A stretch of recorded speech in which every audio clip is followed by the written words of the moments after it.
Hello everyone, Sylvan Bard here, and welcome to another movie review.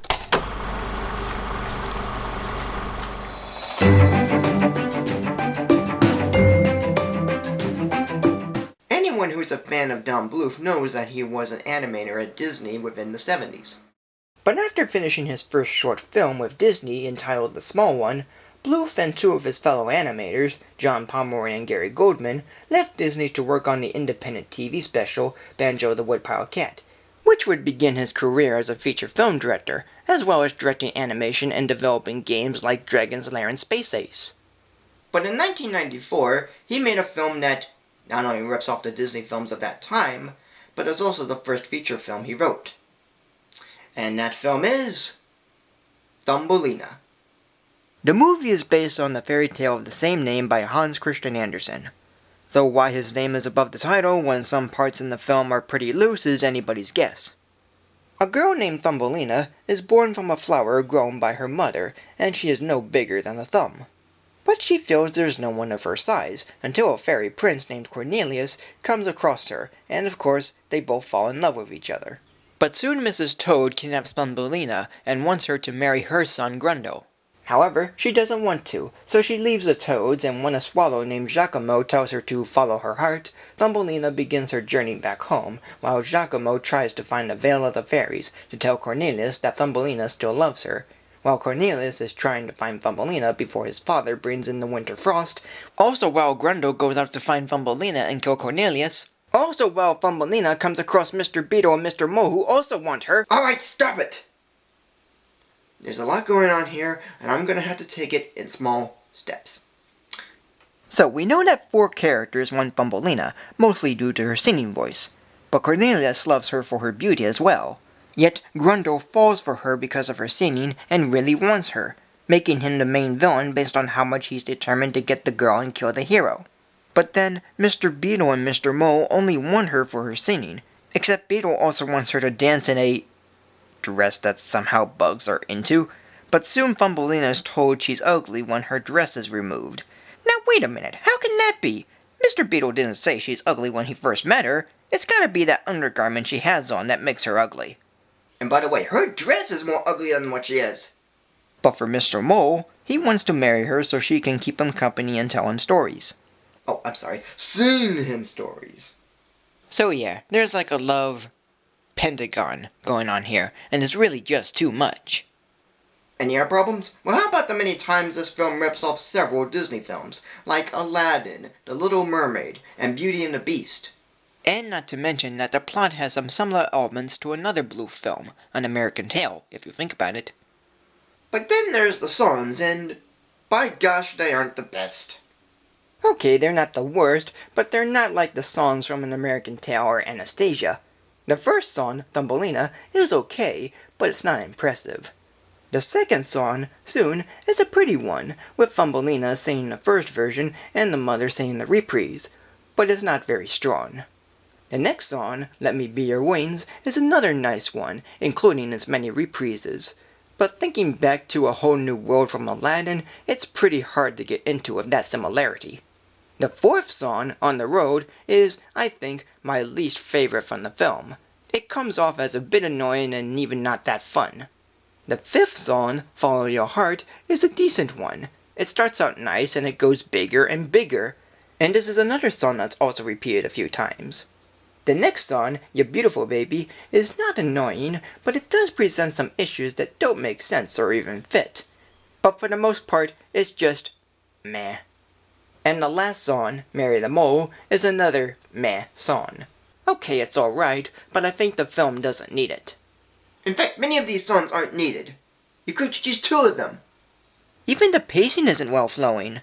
It sometimes rushes through sad moments without leaving enough time to let them sink in, especially after a song number, a comedic moment, or some action thrown in.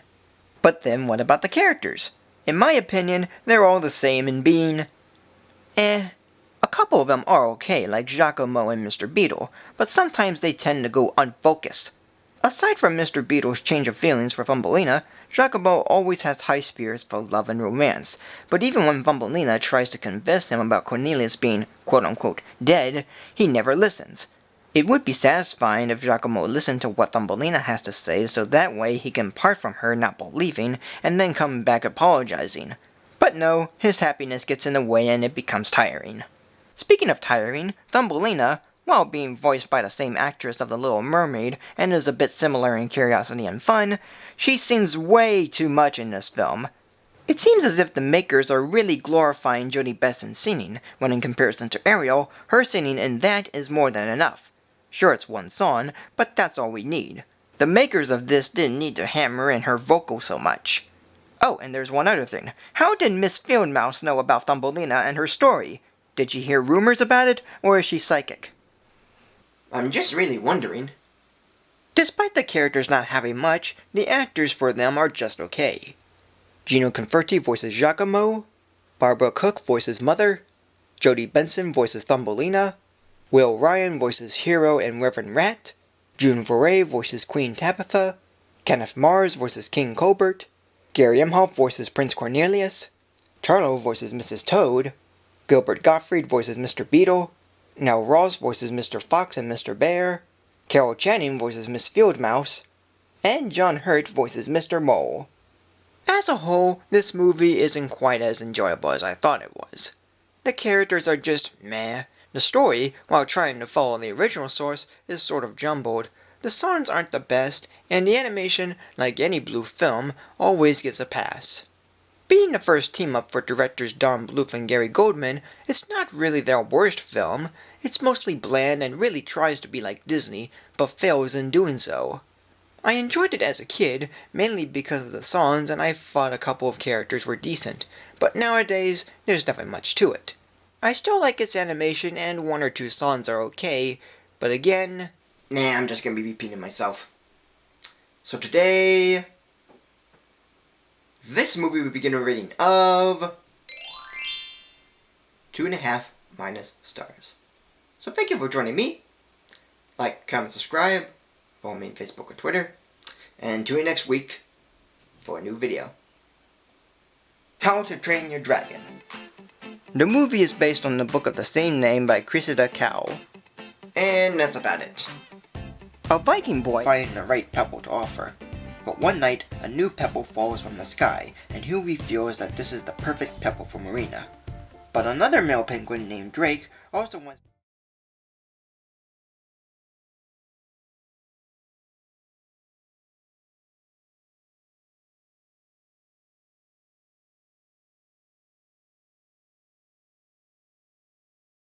Also, while Thumbelina comes across Mr. Beetle and Mr. Mohr, who also wants to...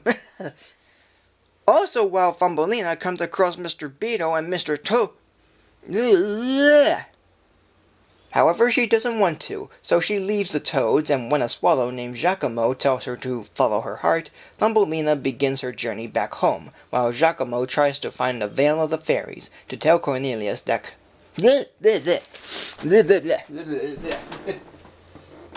But then what about the characters? In my opinion, they're all the same in being... But soon Mrs. Toad kidnaps Thumbelina and wants her to marry his...